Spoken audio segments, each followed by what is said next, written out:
May nagpuntang babae sa museum at may daladalang kakaibang anting-anting. Ang coin na ito ay isang lumang barya na kalaunan ay ginamit bilang anting-anting. Ang ganitong uri ng barya ay nagmula sa panahon ng Spanish o Early American era sa Pilipinas. Ang tanong, bibilhin ko ba ito? O hindi, panoorin ang buong episode. Anong bibenta mo?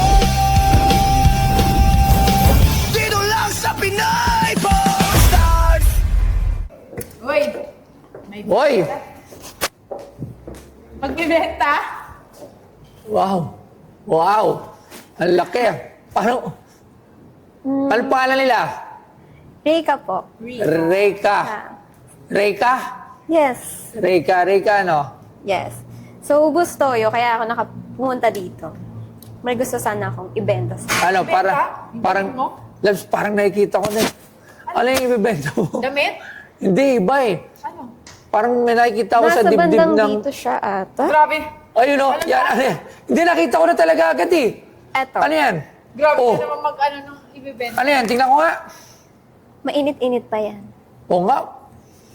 Gold coin. Oh, Inamoy ko lang. pa. Ah!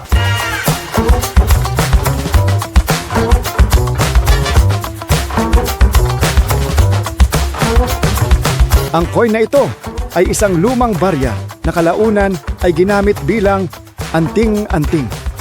Karaniwan, ang ganitong uri ng barya ay nagmula sa panahon ng Spanish o Early American era sa Pilipinas at pinaniniwalaang may dalang kakaibang enerhiya. Dahil sa tagal ng pag-iral nito, ginagamit ito ng ilan bilang proteksyon laban sa malas o masasamang elemento at bilang pampaswerte sa araw-araw na buhay. Dahil sa kupas at worn out na itsura nito, indikasyon ito na matagal na itong naipasapasaw na gamit. Kaya mas tumitibay ang paniniwala na na-charge na ito sa paglipas ng panahon. At ang binebenta sa PP Stars ay ang anting-anting coin.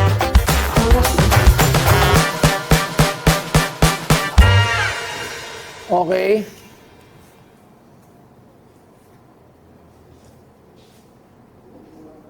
Ito ay anting-anting. Tama? Saan ba nakuha to? Pamana sa amin yan ng lola namin. Pamana ng lola. Lola mo.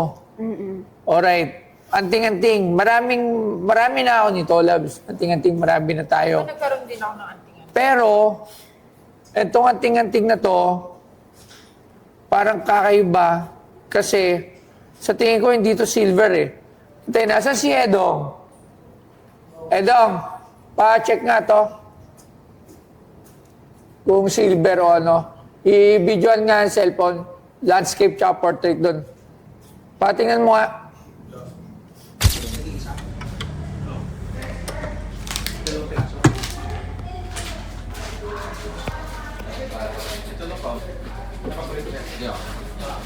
Parang ilayo mo.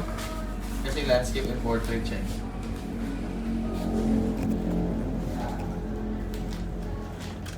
Yan lang yun. Copy.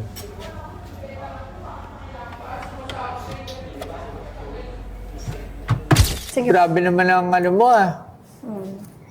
May Anong party pa kasi ako later. Party? Ang aga-aga? Anong ginagawa mo sa buhay? Influencer. Content lang. Friendster? Friendster? Influencer. Influencer. Yes. Kasi bago nga yung Friendster, TikTok and influencer. Ano naman klase yung mga content mo? More on cosplay, sexy stuff. Kasi feel ko doon ako fit. Sa? Mga sexy stuff, cosplay, mga ganun. Oo nga kasi nga. Tingin mo ba? Tingin mo? Akala ko nagbibenta lang to. Bakit pa kailangan may... Para sumasabog na yung damit eh. Para pag natanggal yung damit, yung kulay puti. Itong kulay puti? Oo. Parang umaapaw na siya, no? No? Ano? Ano? Copper. Ayun. Magkano So, copper. Gano'n ba ito binibenta? Bibenta ko yan ng... Sige, ay, wait lang. Wala kasi akong knowledge about old coins. So, kung mabibenta ko siya sa inyo, magkano? Kasi pamana lang naman sa amin yun. Ito lang, ha? Aking great-great-grandma. Papadrive pa.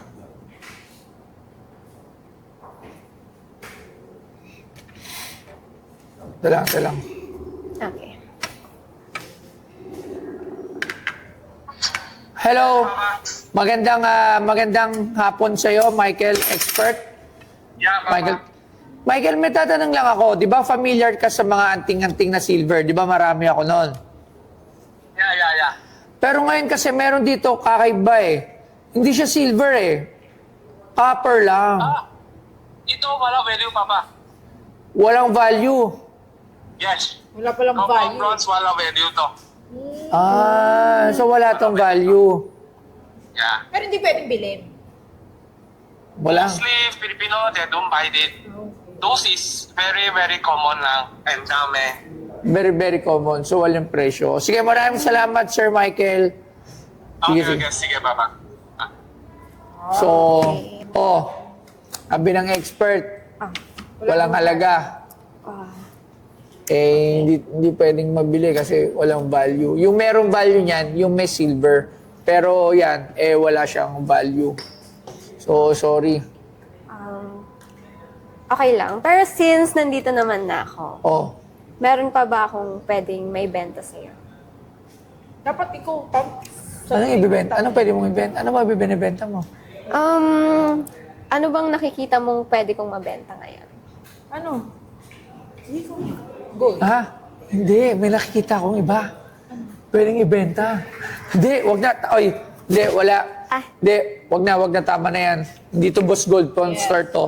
So, walang value yan. At yung may value lang yan, yung silver. So, yung silver coins na anting-anting yung may value, yan walang value. So, sorry. So, sige na, bye-bye. Thank you. But it's okay. Nagkaroon din ako ng knowledge sa mga gantong Okay, bagay. sige, walang value yan. Sige Thank na. you. List na po ako, basta. Sige, bye-bye na. Ingat ka na. So, hi everyone. Ako si Reika. So, ngayon, pumunta kasi ako kay Boss Toyo para ibenta tong pamana sa amin ng great-grandma ko. And, ayun, nalaman ko na, ayun, wala pala siyang value.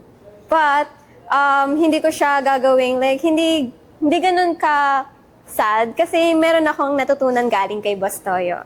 And, so far, so good naman. And, sobrang nagagandahan ako sa mga styles nila rito. It's giving different vibes talaga. Sobrang rich. Ang rich nila tignan, ang clean and aesthetic. So, kung may mga gusto kayong isangla or ibenta kay Boss Toyo, pwede kayong pumunta dito. Kasi ang team ni Boss Toyo, marami siyang connection, katulad ng may mga knowledge siya, katulad nitong mga ginto. So, yun lang. Thank you. Bye! Anong bebe